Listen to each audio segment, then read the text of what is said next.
Welcome to Dr. Lottie's Science with Soul, the podcast that transcends the boundaries between science and spirituality. Prepare to be uplifted, transformed, and awakened to create a path to healing your own life physically, emotionally, and spiritually by bridging the gap between science and soul. Welcome back to Dr. Lottie's Science with Soul. I am so excited to share my guest with you all today is Robert Moss. Robert Moss has been a dream traveler since doctors pronounced him clinically dead in a hospital in Hobart, Tasmania, where he was 3 years old. From his experiences in many worlds, he created his school of active dreaming. His original synthesis of modern dreamwork and ancient shamanic and mystical practices for journeying to realms beyond the physical and growing creative imagination. He has led popular workshops all over the world, including a 3-year training for teachers of active dreaming and online courses for the Shift Network. A former lecturer in ancient history at the Australian National University, he is a New York Times best-selling novelist, poet, journalist, and independent scholar. His many books on dreaming, shamanism, and imagination include Conscious Dreaming, The Secret History of Dreaming, Dreaming the Soul Back Home, The Boy Who Died and Came Back, Sidewalk Oracles, and Mysterious Realities. His latest book, Growing Big Dreams, Manifesting Your Heart's Desire Through 12 Secrets of the Imagination, is a passionate and practical call to step through the gates of dreams and imagination to survive hard times, travel without leaving home, and grow the vision of a more abundant life so rich and strong that it wants to take root in the world. He has lived in upstate New York since he received a message from a red-tailed hawk under an old white oak. His website is mossdreams.com. Well, welcome back, everyone, to another episode of Dr. Lottie's Science with Soul. And I am so excited to have a very special guest today, Robert Moss. And he has written so many books, and he is an expert on anything that has to do with dreams. And I have so many questions for you. So we're going to just jump right in. In your book, Growing Big Dreams, your last book, one of the things you talk about in there is the House of Time. And I found that fascinating. Can you talk a little bit about what is the House of Time and how do we, explore that? Oh, the House of Time is a real place in the realm of true imagination, which we might call the imaginal realm. We borrowed that language from the medieval Islamic philosophers, thanks to Henri Corbin, the Alam al-Mital, the realm of images, the imaginal realm. It's useful language. There are real places in any language that exist in the realm of imagination that are constructed by human minds, interacting sometimes with minds beyond the human. The House of Time is a locale like this. I discovered it and helped to develop it many, many years ago, decades ago.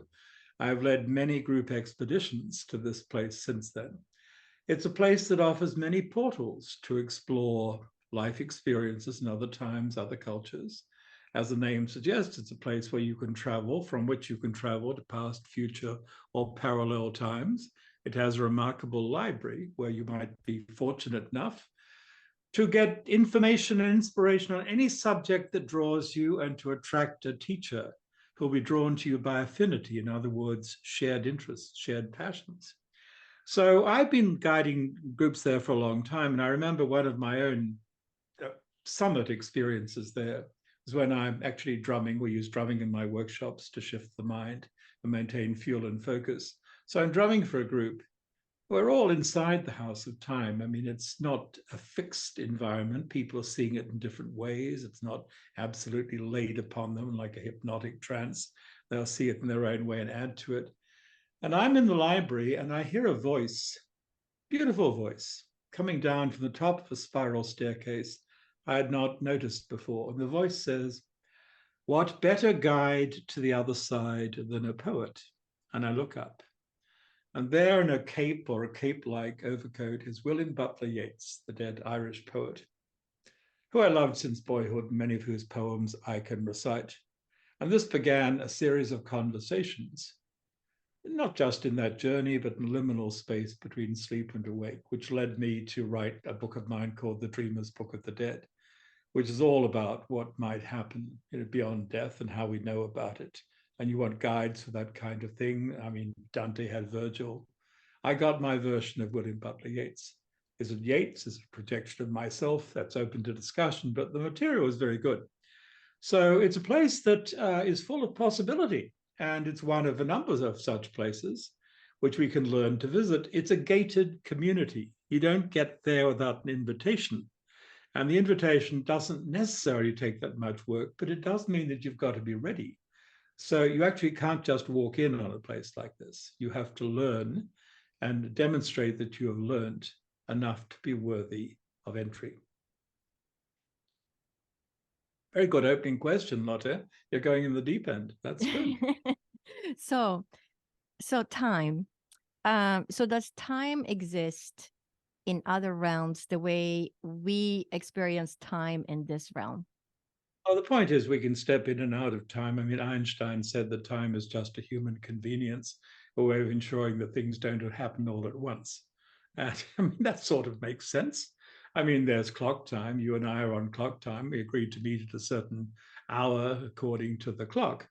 But that's not the only kind of time. And I know that experientially we can step in and out of time. In medieval times, they talked about stepping in and out of the avum, AEVUM, which is a time between temporal time of humanity and eternity.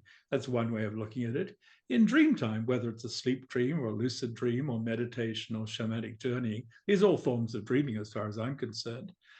We can step out of time that is measured by the clock and into a space from which we can re-enter linear time if we need to, or look in upon it, and in this way get information about the past, the future, or if we like, parallel times, because there's also parallel times, which is one of the things that most interests me. I mean, while you and I are sitting here, Lotte, there's another reality not far away where we are not talking to each other. It's another reality where you never did this and where I never did what I'm doing, et cetera, et cetera. Physics allows for this, calls it the many worlds hypothesis or many worlds interpretation of reality. And they say that the universe is splitting all the time, uncountably. I think that this is probable, but I don't want to give myself a headache by worrying about all the thousands of Lottes and Roberts that are doing something different, that had breakfast or did not have breakfast. What interests me is the fact that you and I might, on parallel time tracks, parallel continua, be doing something different, which is interesting to know about. Might even be able to reach to that parallel time and bring knowledge and gifts from that to us. So that's one of the things that we can accomplish when we learn that we can step out of time. And I would say this as a dreamer. As a dreamer, you and I and everybody else who opens to their dreams and learns to work and play with them, you're a time traveler. You travel, whether you think about it or not, to past times. You see earlier scenes from this life. You might see earlier scenes from past lives, whether they're yours or the family or the ancestors or the spirits of the land. You travel into the possible future. I wouldn't be talking to you if I hadn't traveled into the possible future on 3 occasions when I saw my probable death in accidents on the road. Was able to use the information to avoid those probable deaths. So we not only see the future, we see possible or probable futures. And with that information, if you pay attention and use it, you might be able to avoid something really bad and navigate towards something really good. And as I say, we also see these parallel time tracks, which to me are quite fascinating. So the House of Time is an imaginal architecture. It's a structure which I use with my groups, with my students, particularly my advanced students, as a portal to all sorts of experiences. It is imaginal architecture, but so is the Empire State Building, so is the Louvre, so are other buildings built by human hands, so is the house or apartment you and I live in. These are all created by human imaginations and human perception. On the imaginal plane, which is probably also similar to the astral realm, if we want to use that terminology, things are made of subtle stuff and it's very malleable. The mind, the imagining mind, can shape things much more easily than in the world of bricks and mortar and glass and steel. But nonetheless, there are structures there that are relatively solid and you can just go there again and again. I find it fascinating. So the House of Time is such a great description. I've had many of those events myself where I've had a vision and then avoided the accident, getting a warning, avoid this truck, watch out for this, watch out for that. And then it happens. And so, in those states, I'm awake and I'm just getting a vision, or the spirit world comes in and gives me a warning. And then there are other times when, I'll have a dream and I'll go somewhere and I'll see what this building looks like on the outside and on the inside. I don't even know if this building exists, but then a week or two later, there I am in that building that I have either told somebody, like told my one of my daughter about it, or I wrote it down. So I know it's not a deja vu. So what is it that happens when we have dreams or we have visions in meditations or a waking state, when we see things that are going to happen in the future? What is that? Well, the first part of my response is that consciousness is never confined to the body and brain, let alone to any physical place, except by a lack of imagination or our inhibitions or unwillingness to recognize what's going on.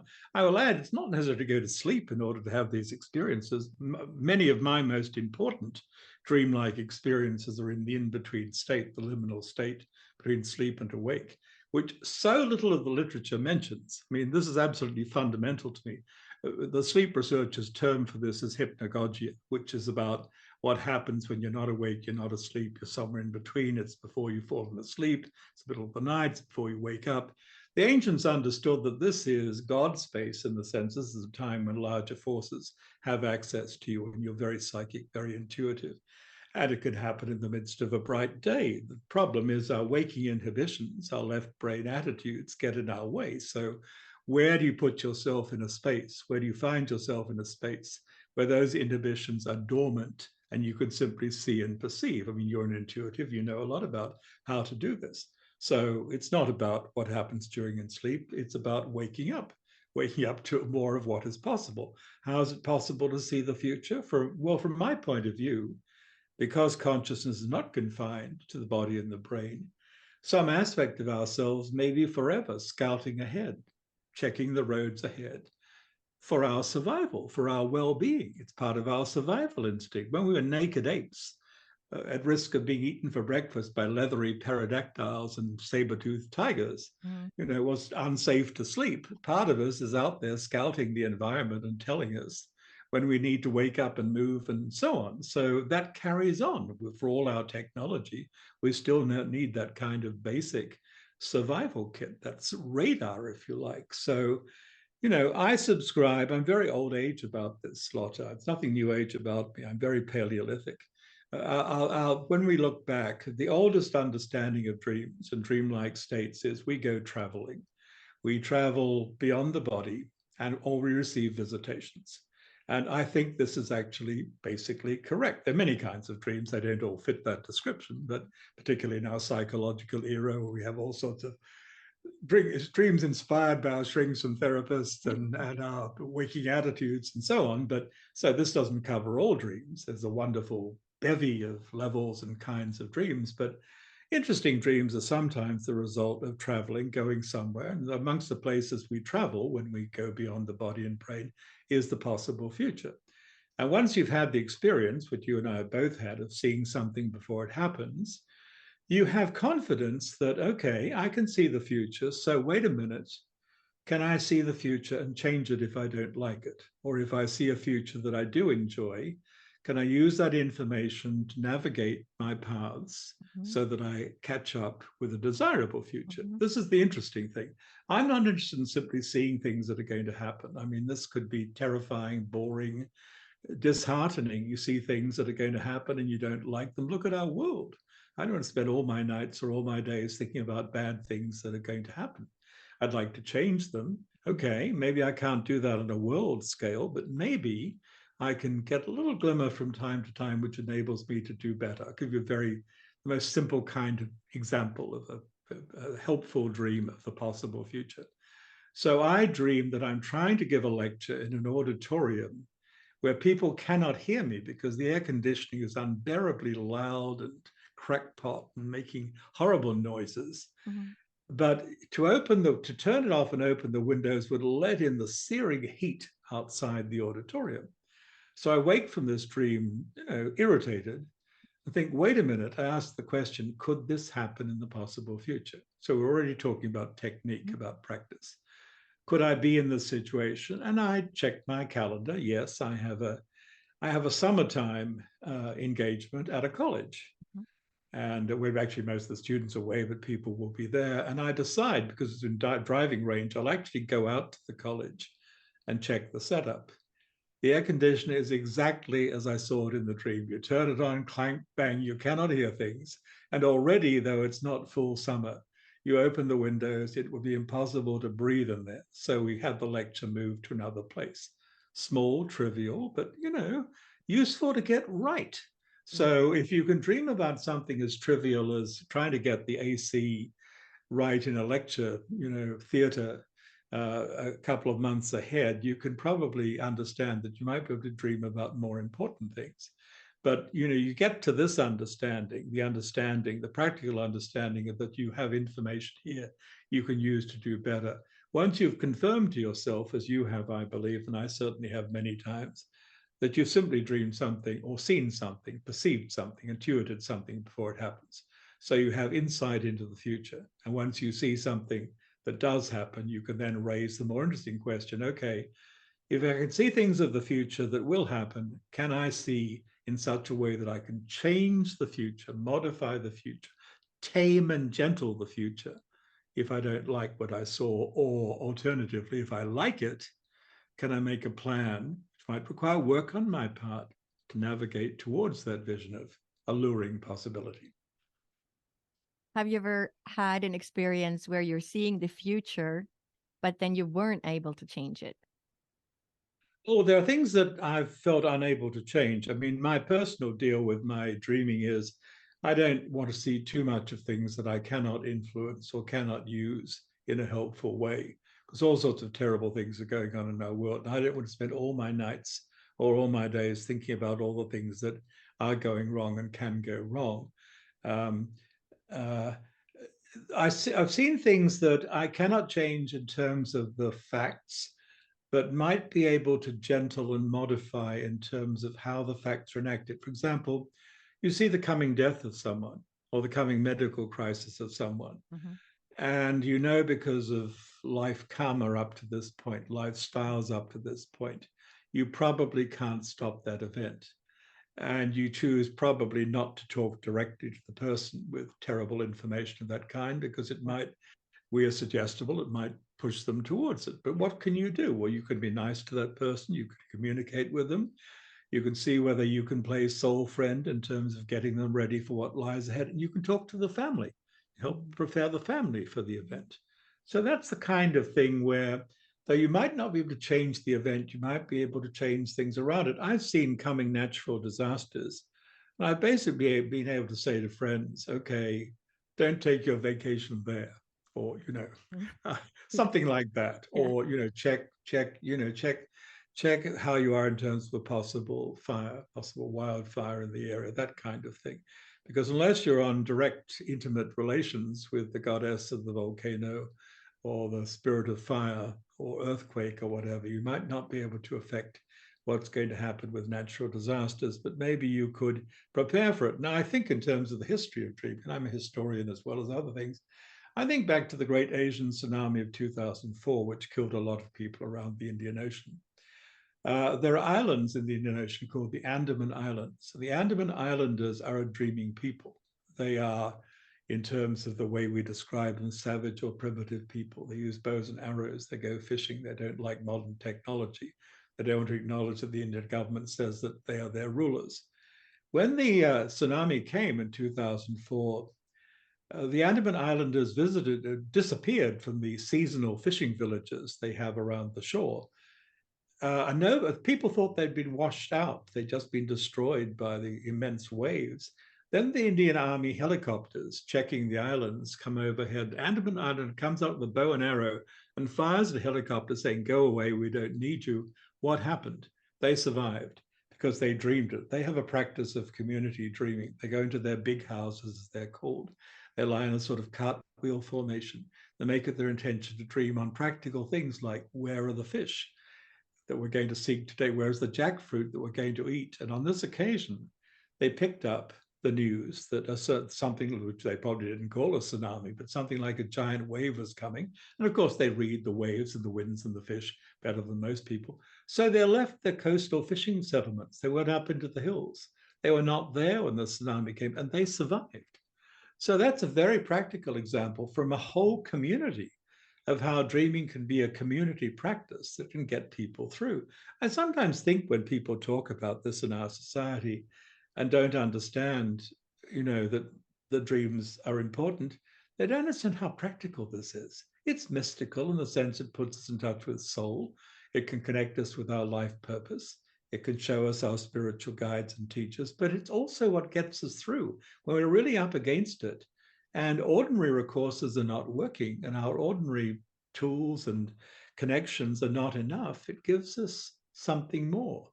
And dreaming peoples, when you look at it historically, practical people often on the edge of survival. I learned a lot when I started dreaming in the traditional Mohawk Indian language, Kanyakahaka, Mohawk in their own language, thanks to a Narondiwana, a woman of power from a long time ago, who was seeking me across time to get information for her people in her own time, and in the process taught me things about dreaming from her tradition. I learned that dreaming gets you through. It shows you where to find the food in the starving time. It shows you where to watch out for your enemies who are stalking you or lying for you in ambush. And it also shows you what the soul wants, which is perhaps the most practical thing of all, because to live without soul connection is a very bad way to try to get through. So when you're dreaming and you have all these, you can see the future, you can access the future. Now, a lot of people will say, I never have those kinds of dreams. I just dream about, what I did during that day. How can people tune into that to access that kind of information if they don't already have those kinds of dreams? Or if they say, I don't even remember my dreams? Well, remember that our society is bereft of dreams. We're still suffering a dream drought, although more people, funnily enough, started paying attention during the pandemic. Maybe because they were less out and about, they turned more to inner resources and they tried to find some story to tell each other than, what happened on the way to work or the way on the plane trip somewhere. So actually more people have been talking about dreams, and they discovered, of course, during the pandemic, that dreaming is a safe and can be a very fun way of traveling without leaving home, without paying for a plane ticket, without going through quarantine, without waiting for your bags, which is part of the joy of dreaming. Dreaming can be a great outing, can be a great holiday, it can be a great entertainment. But if you remember any dreams, first of all, to do the first part of what you said, don't throw it away. Don't say this is just humdrum. A humdrum dreams are maybe the most likely to be showing us the future, because a lot of ordinary life is humdrum. So if you think you're back in the office or back in an ordinary situation, check and ask, wait a minute, could I be seeing some variant on this? Maybe just a little twist that's showing me something that's going to happen next Wednesday. Is that possible? And it often is. So that's to deal with the humdrum aspect of dreaming. If you're not remembering your dreams at all, well, relax. Have a practice. Set yourself the intention to have some fun tonight in your sleep. And remember, whenever you wake up, be ready to record something. If you're capable of using your vocal cords and you wake up, record. I'm not. I talk a lot, but I don't want to talk in the middle of the night or when I first wake up. I first record my dreams on my phone, and I do it as a sort of email. So I email myself my first dream report. I love the idea of emailing myself from the dream world, but it might be a notebook, a pencil or something or other. You don't have a dream, relax, write something down anyway. Start keeping a journal, in other words. Start keeping a diary. As you start writing things down, you're saying to your dream producers, and some dreams do seem to be produced for us, we'll come to that later maybe, I'm here, I'm ready to listen. And if you still don't have any dreams, relax. The world around you is speaking to you like a dream. Pay attention. Mm-hmm. You would like guidance on something? Set an intention. I'd like guidance on my relationship, my job, the book I want to write, going to the dentist on Thursday, whatever the intention is. Walk out into the world and accept the first thing the world gives you in terms of a pop-up, incident, symbol, as a message from the world around you, talking to you like a dream, because the world will speak to us in signs and symbols if we pay attention. So dreaming, once again, is not just about what you do in sleep. It's not just about what you do with your eyes closed. It might be about what you do with your eyes wide open and all your senses aquiver, paying attention to synchronicity, which is something I also teach people to do. I call it chiromancy, K-A-I-R-O-mancy, word I made up. Jung made up the word synchronicity. I made up the word chiromancy for the practice of navigating by synchronicity, of being alert to those kairos moments of opportunity when time works differently, the universe becomes personal. You can get a dreamlike message from the world. And it's amazing how, when you learn to do that, to pay attention to these dreamlike pop-ups around you, the spigot might come on, the tap might come on in the night, and you might start getting more dreams as well. So when you're having a dream and you go other places, is that world as real as the world that we're living in when we're awake? Is it? It Would you might be look at it as more this real. just It might be another? more real. It might be more real. I mean, this is again one of the things that, our modern conception of things might be wrong about. It might be that we think that we're so physically, materially oriented, we think that reality is what we can touch and kick and smell. But by the way, you can touch and kick and smell in your dreams too. The ancients always thought that dreams in which senses other than the visual and the audio come alive are particularly important. I taste a lot in my dreams. I discuss this with people. I find not many people today, even avid dreamers, report tasting things as intensely as I do, but I have a really intense sense of taste. My sense of smell isn't all that strong. It's not all that good in waking life either. I notice my sense of taste is pretty good in the dream world. But we go to other worlds in our dreams, and they're no less real. We go to realms, for example, where the dead are alive, which is one of the main points of dreaming. Most humans are interested, or maybe should be interested, might be interested, in what happens when we leave our bodies in this world. Isn't that an interesting subject? Doesn't your opinion about that have some influence on the choices you make? I think it might. You might ignore it, but I wouldn't think that that's very good policy for the long haul. One of the ways we know, I think it's the oldest way that we have ever known about the reality of the soul and its survival of physical death, is through dreaming. I think it is actually the number one reason why most human societies have believed in something called soul or spirit, and that it survives the death of the physical body. That in dreaming we go to places where the dead are alive, and maybe we rehearse for what lies ahead for us. And that's a real experience. We go to these parallel worlds, we go to alternate realities, we go to many aspects of the multidimensional universe. And I mean, it's fascinating and it's fun. I often feel, I mean, it's very routine for me. I don't get excited about it all the time. I mean, I might sound excited right now, but for me, it's pretty routine. I feel I actually read this somewhere the other day. I read an anthropologist quoting a Chukchi. Chukchi are people of Siberia, shamanic dreaming people. And the Chukchi apparently say, oh, well, I lie down and I stay on my bed and I step into another world. That's what happens every night, according to the Chukchi dreamers. Oh, come to my house. That's how it feels to me. I'm glad to see I have confirmation from the Chukchi, because that's how it often feels to me. I feel myself, it is almost as routine as stepping from one room into another, except it's one world into another. When I come back, okay, I don't always bring back a very detailed dream report, because quite often it feels so everyday. Okay, yes, I was there. I mean, I'm a teacher. A lot of my dream activity is very routine by my standards. I give workshops, I give lectures almost every night of the week in great detail. And I could come back and I could tell you, if you quizzed me early enough, before I let more of it go, who was there, what were the personality issues, how did the timing go, when did I use drumming, how did I explain such and such, how did the breaks work, what happened overnight.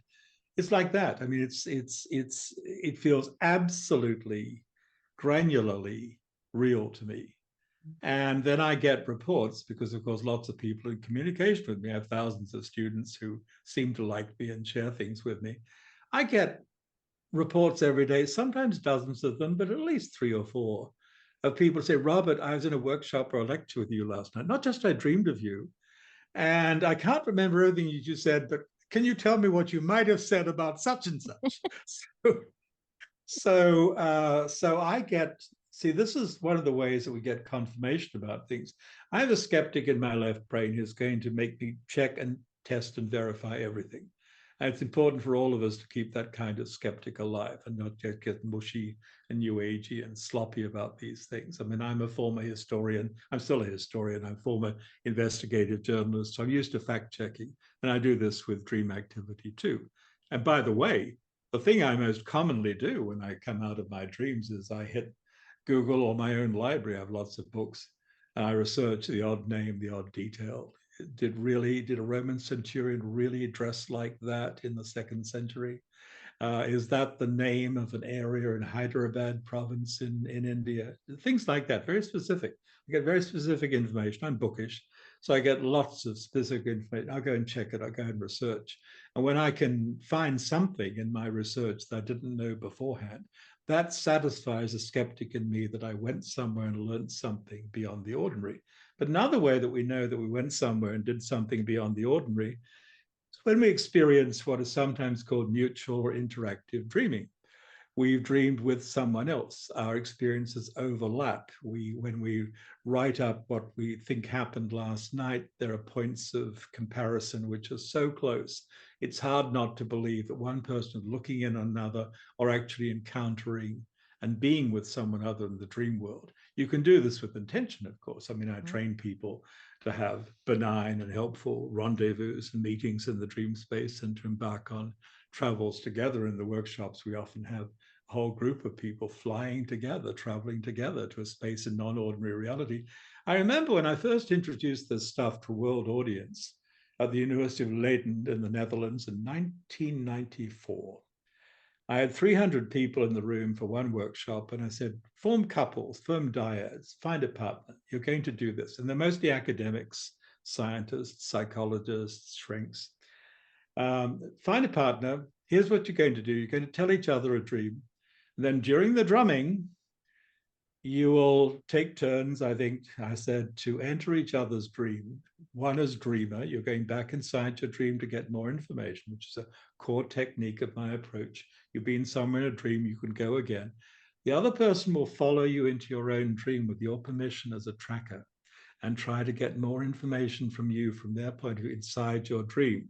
So you're giving them information to enter your psychic space. This worked brilliantly well. At the end of the workshop, I'm walking across the courtyard, and 2 Freudians from the Sigmund Freud Institute in Frankfurt are running after him saying, Shaman, Shaman, stop! Did you do that?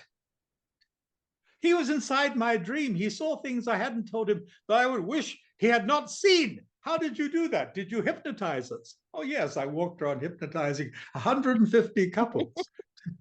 Right, yes, of course I can do that.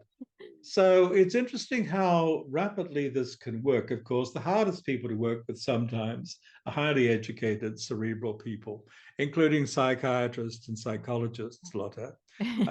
Sometimes they're the hardest nuts to crack. Yeah. But it's funny what happens when the shell cracks and they get out there and do it. Yeah, that's fascinating. So they are linking up to each other's dreams by tapping into the other person. Is that how you It's would beyond describe that. Yeah, I mean, they're Freudians. Freud actually had some sympathy for the idea of telepathy. He was open to the idea of telepathy, so he wasn't closed on that front. It's a bit beyond telepathy. I mean, they're actually making a journey together, journey in consciousness. The drama is pushing it. They're journeying through the doorway of one person's dream, 2 of them. They're going through that doorway. They've got the image on their minds. One person wants to go inside the dream because there are things they would like to know and there are things they would like to do. So the preamble would be, you know, this dream has some traction for you. It has some pull, it has some mystery, it has some fear, it has whatever, some attraction. What do you want to know about it? Okay, and then what would you do if you would get inside your dream? Would you open that door? Would you dance with the bear? What would you talk to that? Would you talk to your deceased grandmother? What would you do? Would you pull Freud's beard? What would you do if you could get through the door? And then the other person is going to be your tracker. Do you give him or her your permission to come with you and give you information from their point of view? So yes, there'll be telepathy will be part of it. They're lying or sitting together in the space. So there's some transaction going on between them. But the idea is they're both actually traveling in consciousness to somewhere beyond the physical space they are in. They're going together. And sometimes they'll be conscious of being together in that space, and sometimes they'll have separate experiences, one as the primary journey and the other one looking in and bringing information. They're going to share it at the end. The interesting thing is that, with no preparation in a foreign city, with highly educated, highly cerebral, highly cognitive centered people, it just worked like that.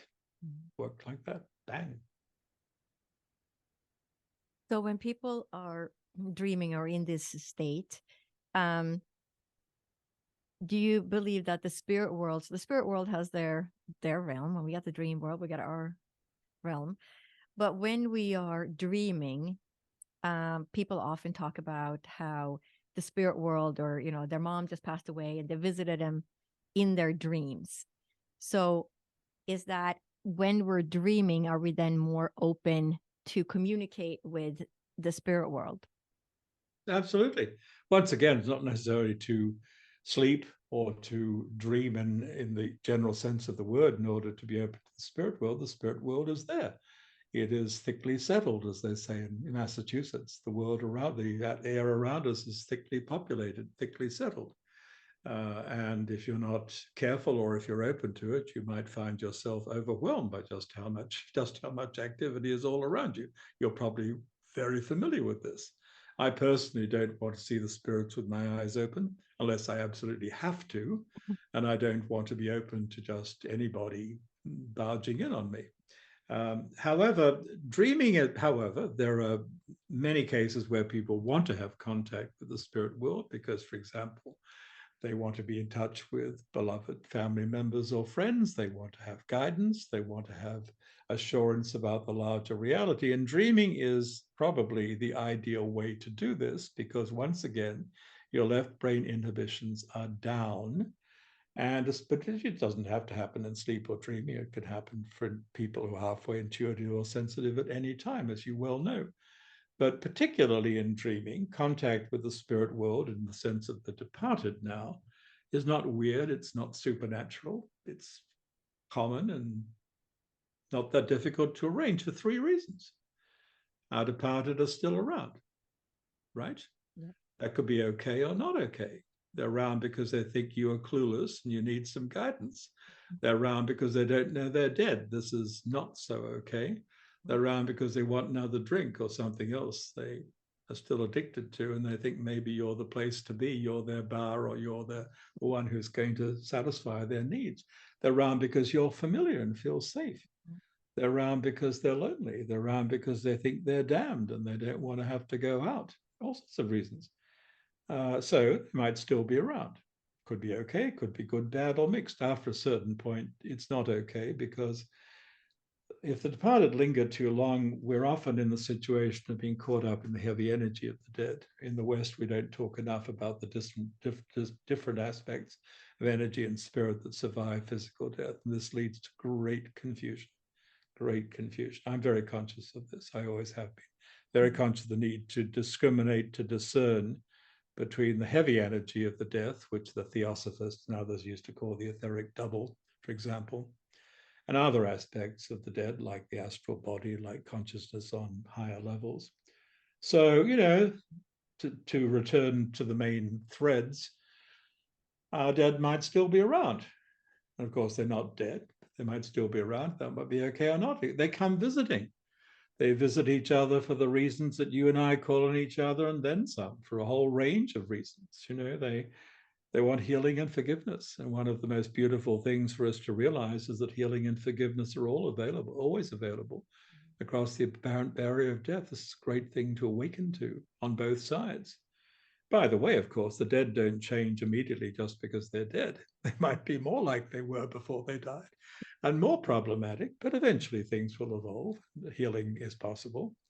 And then the third reason why contact with the deceased, the departed, is not difficult, especially in dreams, is we travel to their realms. Most people do that without realizing what's going on.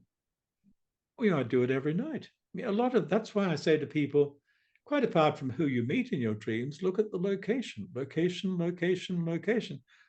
James Roberts says Seth was very clear about this. Look at the location, because the places you visit in your dreams might be the places you are going after death, and the places that you know, places where people relevant to you who've died are living right now. Dion Fortune, great priestess of the Western mystery tradition, said exactly the same thing.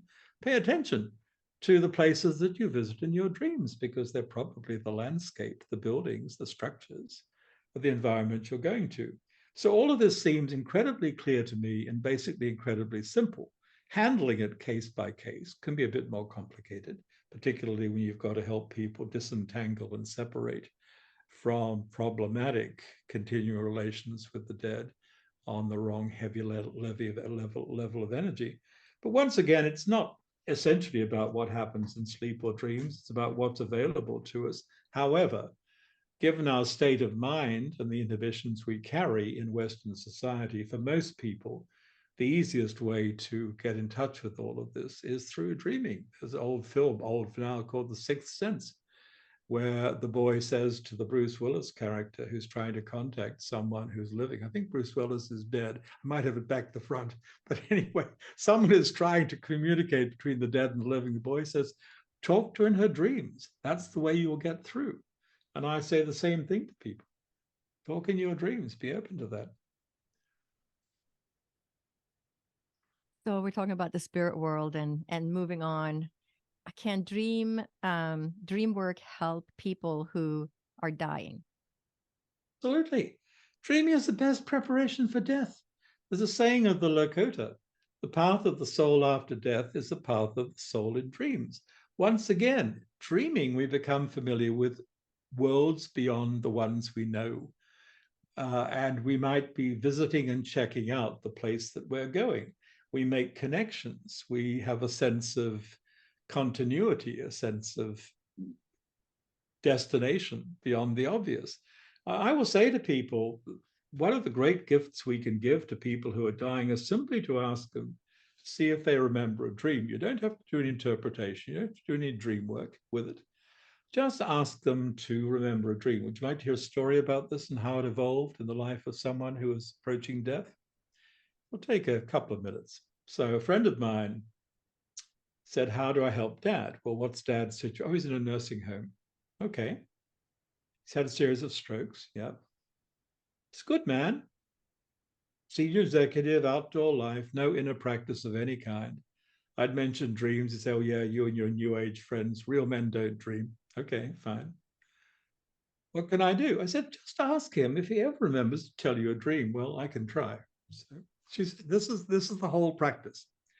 So she says to Dad, Dad, if you remember, oh, you in your dreams. If you remember a dream, tell me. And one day he remembers a dream.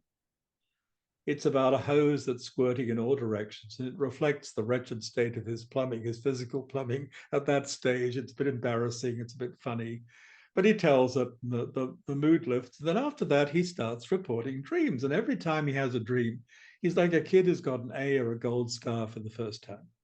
He's got a new job. Oh, he's doing cabinetry. He never did this in his life, but he liked woodwork. Oh, he's got another new job. What is it? Oh, he's ironing out angels' wings. You see, when angels fly around, they get rumpled. So he's smoothing out the angels' wings so they fly right. It goes on for 6 months. Then he says to his daughter, I had the greatest dream. Tell me. I'm at this white mansion on a hill. And the door opens and there's this gentleman. He looks like an ambassador, black tie, silk sash. Oh, we've been waiting for you. And Dad says, I'm in my hospital gown. I'm really feeling bad. My rear end's sticking out. And here's the ambassador. Welcome, welcome. Brings me in. They're so charming. They give me something like filet mignon, except it's not. It's better. Something like champagne, except it's not. It's better. I had this lovely evening. When I leave, they say, well, now you know where we are. We'll be waiting for you at the right time.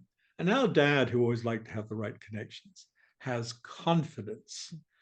And he approaches the last stage of life with confidence and grace. And after he dies, he comes back and he says to his daughter in a dream, after he's died, I want to show you the white mansion on the hill. I want you to meet my friends. Now, you can say this is all wishful thinking. You could say this is all subjective projection. You can say this is a spirit world opening. I don't mind what you say. It was very good. It got the job done. It got him through death in a state of grace and confidence, and it produced results after death. I actually think that was a transpersonal experience. Did the characters of the dream put on masks of some time, but some kind? Yeah, maybe they did.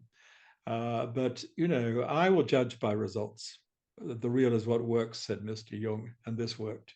And all that was required was for the daughter to say repeatedly, without pushing, if you have a dream, tell me.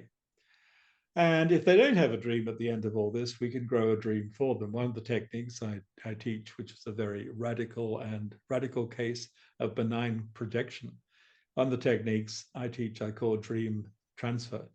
That's when we put together an image, a vision we can gift to somebody else, say, here's a vision for you, maybe a personal map to the afterlife, though you don't necessarily say that. Mm-hmm. Take any part of it that you like. Tell it back to me. Don't take more than you want. I've used that technique, and people who are trained by me have used that technique often to give people approaching death elements of a personal map for the journey without laying it on them as some hand-me-down theology, some hand-me-down, and without pushing it on them as something they have to receive, just saying, I've got a dream for you. Would you like to hear it? Okay. Take any part that you like. Use it as you like. Tell it back. If you don't know any part of it, throw it away. It's amazing how that has worked. So those are two very important ways that dreamers who learn the kind of practice that I teach, which I call active dreaming, to describe an original synthesis of dreamwork and shamanism, those are some things we can do. This is beautiful because there's so many people that are afraid of dying.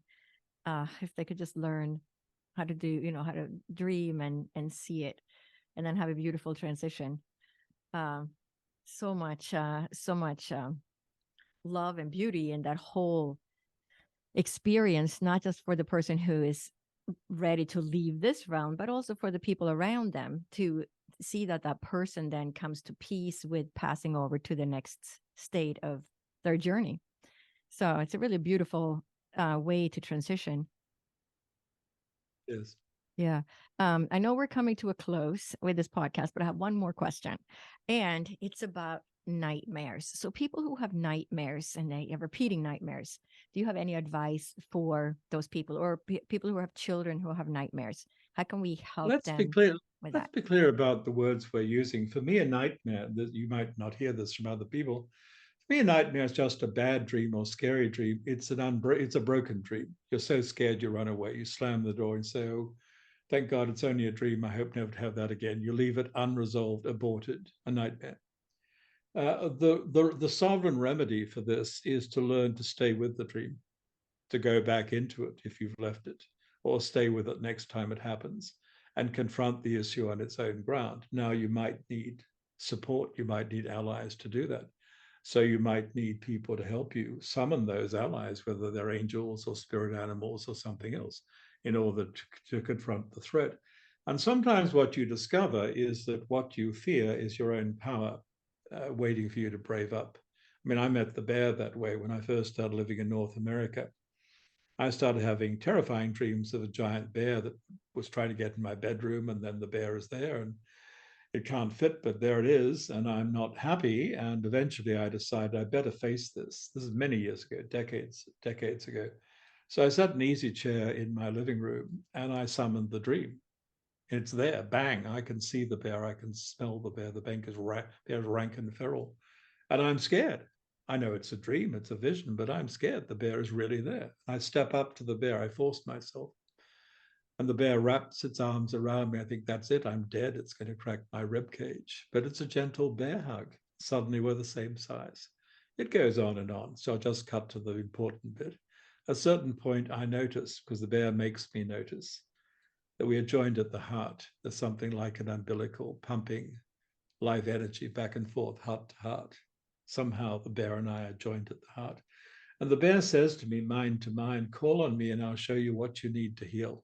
And I'll show other people what they need for healing. And the promise has been kept across nearly 40 years. The bear has always been there to heal for me and other people that I help. But sometimes the nightmare is about something you're ducking, you're dodging, the famous or notorious shadow, some part of yourself or some issue in your life that you won't look at. And it might be helpful. It might even be life-saving. It might be good for your health to have a look at that, because sometimes we don't look at things in dreams and leave them as unresolved nightmares because they're showing us, for example, there's a health advisory. We'd rather not see it, but take a look. Maybe you don't have to go to hospital and have that operation. Maybe you don't have to develop that symptom if you look at what the dream is telling you. Maybe the dream is showing you that there's a problem in your relationship. It's going to blow up. And maybe you better be prepared for that, so you can either change the situation or be ready when it comes. So the sovereign remedy, as I say, is to be able to look inside the dream and deal with the issue on its own ground. Now, with children, it might be more difficult to suggest that, though children are actually more wily and more capable than most adults give them to, particularly with dreams. Children are much more understanding about what's going on in dreams than adults until they've had their understanding crushed out of them by adult idiocy and incomprehension.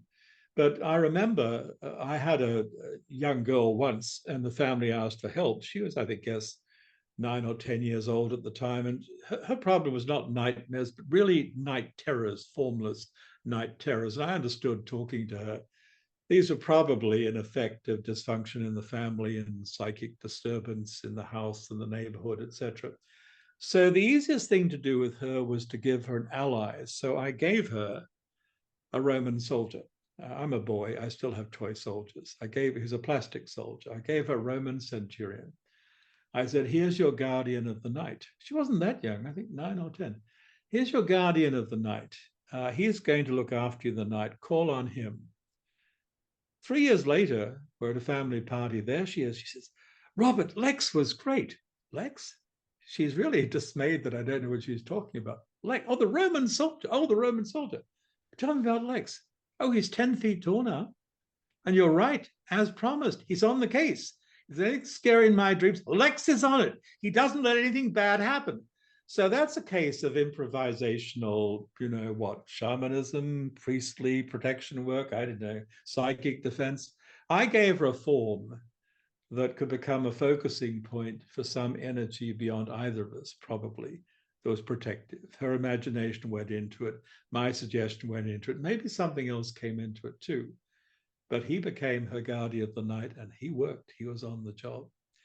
So there's some very ancient magic involved here, benign magic, simple magic. With a child, you want to give them an ally. And if they've turned to you, you are the first ally that they're turning to. You hug them. If they don't like the energy of something tonight, you help them get rid of it, spit it out, draw something and tear it up or burn it. Tell the story and listen. Don't interrupt. Don't be on your cell phone. And then decide what more needs to be done. And what more needs to be done might be to suggest an ally for the night, like that stuffed toy who is the tiger or the dog or that Roman soldier. That's just a great story. I just love that story. That's such great advice too for anybody who has kids who have nightmares, and how to handle that situation. I feel many times people don't know where to go. Read my book, Active Yeah. Dreaming, which has 2 chapters about working with kids with dreams and imagination. Yeah. Which book is that? Active Dreaming. Active Dreaming. Yeah. So all you parents out there, go get that Active Dreaming book. How can people learn more about you or take classes with you or your workshops? Mossdreams.com is my website. I teach a lot online these days. Some of it is quite advanced stuff, but there are always courses that are open to anybody who'd like to join. There's a new one coming up actually in January, which is open to everyone, a short one. There'll be a new one for the Shift Network where I teach a lot, drawing upon 12 different world traditions of dreaming, which is very interesting, from the ancient shaman dreamers to Jung and beyond Jung, etc. So I don't teach many in-person workshops anymore. With the pandemic, I tended to drop that. But I'm very busy online. If you go to mossdreams.com, you'll see, and you'll find guidance on my many books on this subject. And I hope some of them tickle you and get you to have a look. Well, it's been an absolute pleasure to have you as a guest today. And we're going to put that website in the podcast notes. It's mossdreams.com. And so you can just click on that and go check out all his workshops and all his work. And how do people find all your books? Are they available at Barnes & Nobles, Amazon? They should be in every bookstore. If they're missing, well, you could certainly find them from the usual online suspects like Amazon and so on. And there you go. Right. Well, thank you so much, Robert, for taking the time and being a guest today. It was an absolute pleasure. Dream host, Lotta. May your best dreams come true. As we conclude this episode, I want to express my heartfelt gratitude for your presence within our community. If you haven't yet, make sure to subscribe, leave a review, and share this podcast with friends and family. Subscribe to my newsletter in the show notes and receive new podcast episodes delivered right to your inbox. If you resonate with the interconnectedness of mind, body, and soul, and are motivated to embark on a journey of personal healing, I invite you to connect with me at drlottie.com. Together, we can pave a path towards transformative healing in your own life.